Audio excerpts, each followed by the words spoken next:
The state of Maharashtra sends the second largest number of MPs to the Lok Sabha. The state is important. In fact, it's crucial for any party which wants to make its mark on the national stage. It's critical for the BJP and the NDA, which has projected a target of getting over 400 seats in these elections. But the road in Maharashtra doesn't seem as clear as they project it to be. It's India's only major state today where triple alliances are facing off against each other. There are two alliances, the Mahayuti, a joint front of the BJP, Shiv Sena and the NCP, and the Maha-Vikas Aghadi, which has the Uddhav Thackeray Shiv Sena, Sharad Pawar's NCP and the Congress. Now both of these formations haven't finalized their allies or their seat sharing yet. And joining me to discuss this Maha-Chaos today are Krishna Hegde, spokesperson of the Shiv Sena, the Shinde faction, and my colleagues Kiran, Tare and Ajith, Vijay, Kumar. Mr. Hegde, why has the Mahayuti not finalized its candidates for the seats yet? What's holding it up? No, there is no hold up as such. The elections are due in several phases, and because of which we have to also declare our, candidates list-wise. The first list of 8 candidates has already been declared. The second list from our party of 3 or 4 candidates has already been declared. Now there is only the Mumbai election which will happen on May 20th, for which we have to declare a couple of more seats. And I think our list will be final during that period. Also, there's only a question of whether the alliance is going ahead with the Maharashtra Nirman Sena, and we have to adjust their candidates. Otherwise, I don't think there's any hold up at all. Right, absolutely. Kiran, you agree with that? Is this seat sharing being spread out over the 5 phases of the Maharashtra elections, slowly, phase-wise decision? Why does Maharashtra matter so much for both alliances? No, for this alliance, for the Mahayuti, accommodating the smaller partners is also an issue. But there is also an issue between the BJP and the Shiv Sena. We are hearing the stories about how the BJP is declaring its term and it's how literally forcing the Shiv Sena to withdraw some candidates, change its candidates.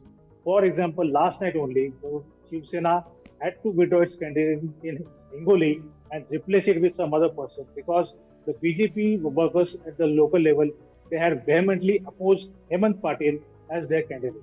So these things are happening. The BJP is building a pressure on Shiv Sena and particularly on Chief Minister Eknath Shinde. That is why the seat sharing formula, the seat sharing pact between these alliance partners, it is getting delayed. Interestingly, the NCP is through, but Shiv Sena has stuck somewhere because Shiv Sena is not getting the Nashik seat which they are asking for. They are not getting both the seats, Kalyan and Thane.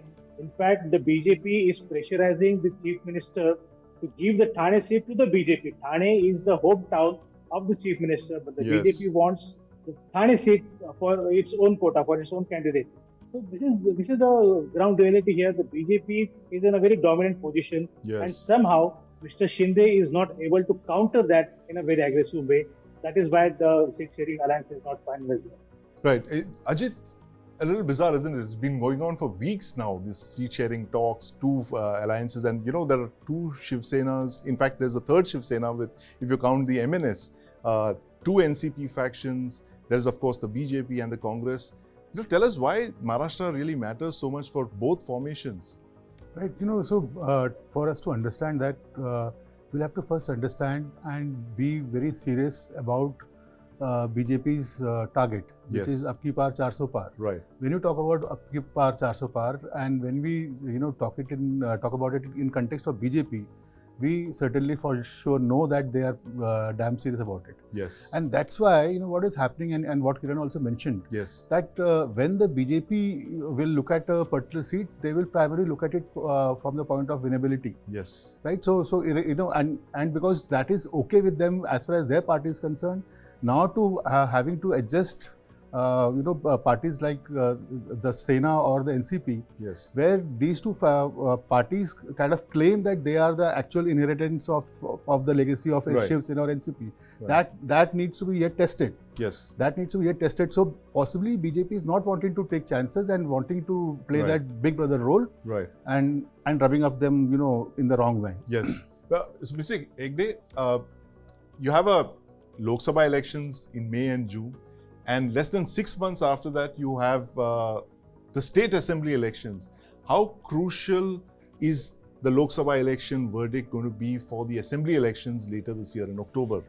Do you see it as some kind of a semi-final, the final being the state assembly elections? See, every election is taken very differently, and every election is a challenge.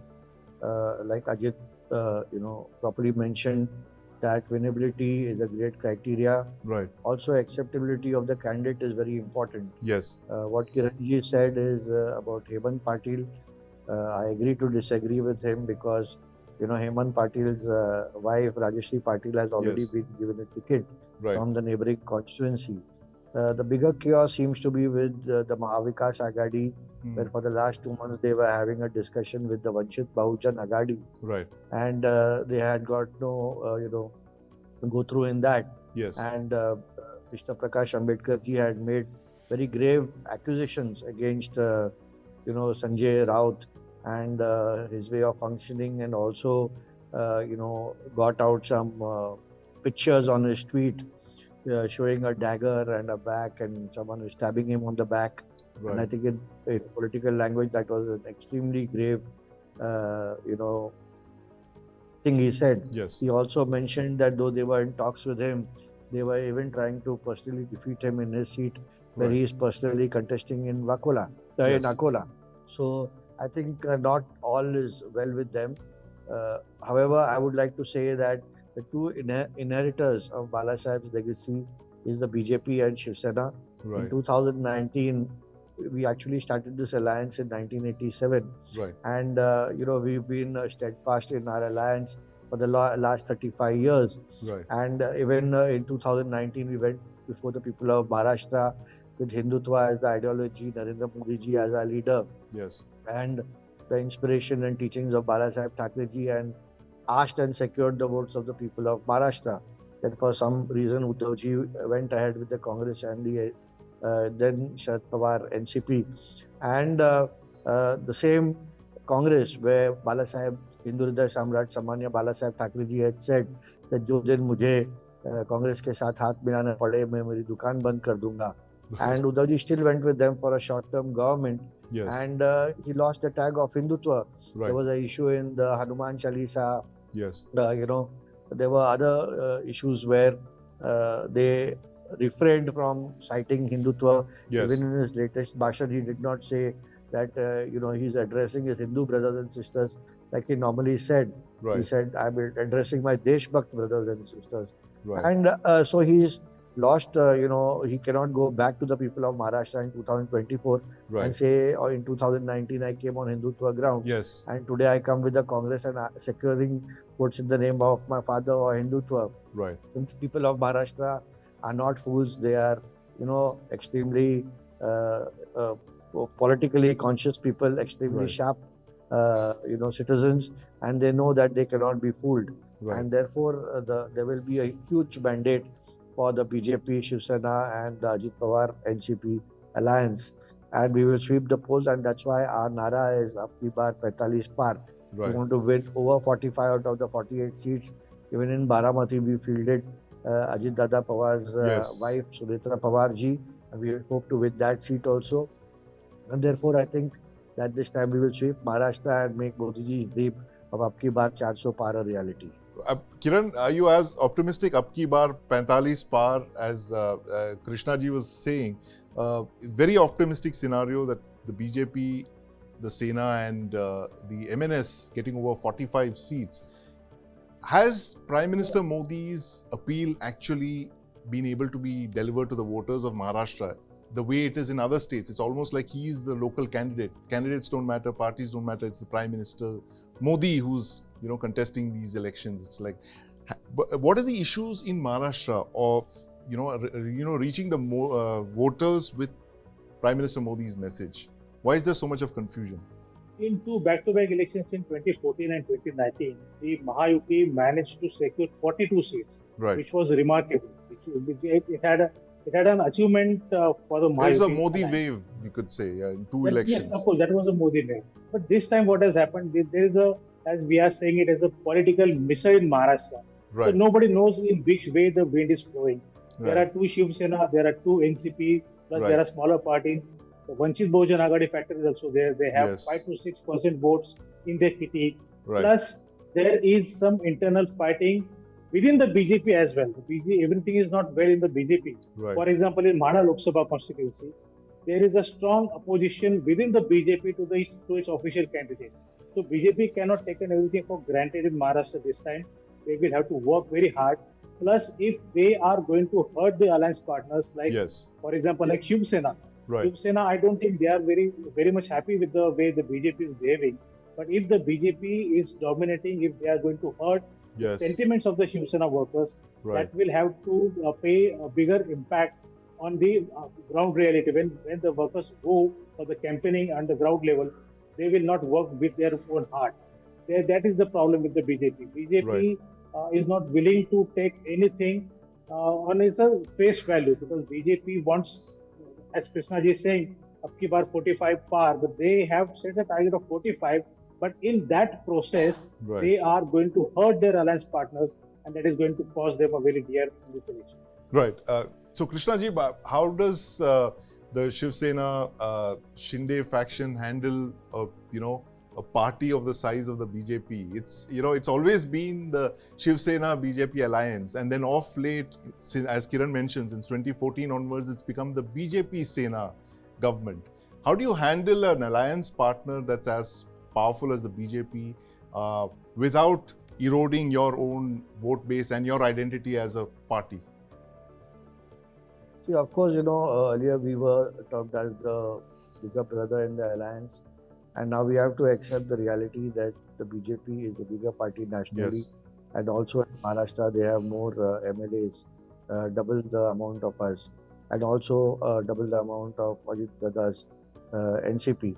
So we have no qualms about addressing the BJP as the elder brother. Right. The main thing is we have been ideological partners, natural partners, Right. partners of Hindutva since 1987, and that is the main crux of the matter with us. Right. So we are acceptable to that. If there is one roti to share, we three brothers will take, one third of the roti Right. and be happy with it. There is no problem with that. Right. Secondly, coincidentally, Kiranji was also referring to the Pada constituency, where I am myself the party in charge of that constituency. So I know a little bit of Mada. But there is a sitting member of parliament called Dr. Ranjit Nimbalkar, and there is also the Vijay Singh Mohite Patil faction, and also the Paltan Ramraje Nimbalkar faction, Yes. who are opposing him. There was also talks that Mahadev Jankar will contest from Mada, but Mahadev Jankar has joined us already Right. and is part of the Mahayuti, and therefore there is no issue about Mahadev Jankar ji being a candidate from there. Regarding Dareshil Patil from the Mohite Patil clan and Ramraje Nimbalkar, they are right now both separate, and the workers of Shiv Sena are already with Dr. Ranjit Nimbalkar, who is the sitting candidate, who is the sitting member of parliament, and I do not think there is any problem, even where our health minister Tanaji Sawantji's brother, Dr. Shivaji Rao Sawant, who is was a candidate in the Mada city constituency, Mada assembly constituency. He himself has also turned around and is supporting the alliance on the word of the Honorable Chief Minister. So we are following the Mahayuti Dharma. All our people are with the BJP, even in Mada. The Right. only problem is the internal BJP problem, which I think they will sort out on their own. Vijay Singh Mohite Patil's son, Ranjit Mohite Patil. Mohite Patil, yeah, he is already a MLC. He has been adjusted, Yes. and I do not see a problem coming up there. We can also speak to Ranjit Bhau, the personal friend as well. So I don't think there's a problem. Even our MLA from Sangola, Shaji Bapu Patil, is Yes. with the alliance. The other MLAs there, Kumar Gore or Sanjay Mama or Baban Dada Right. Baban Dada, to Sanjay Mama's brother, we are all with the alliance. So I think our candidate will win by a margin of more than 1 lakh votes. Absolutely, but thank you for breaking it down in such granular detail, Krishna ji. Just tells you how complicated the situation is in Maharashtra. We forget the fact that it's one of India's most powerful, important states, Ajith. It's Yes. an economic powerhouse, 48 Lok Sabha seats, but double the number of election, headaches for the main parties, it looks like, given the impact of seat sharing on their talks that's been going on literally forever. But thank you very much for joining us this afternoon, Krishna ji. My colleague Kiran, Tare Thank and you. Ajith Vijay Kumar, Maha politics, the Maha missile that's underway in one of India's most important electoral states, Maharashtra. Streaming on News9 Plus. News is now content. Subscribe and get free vouchers.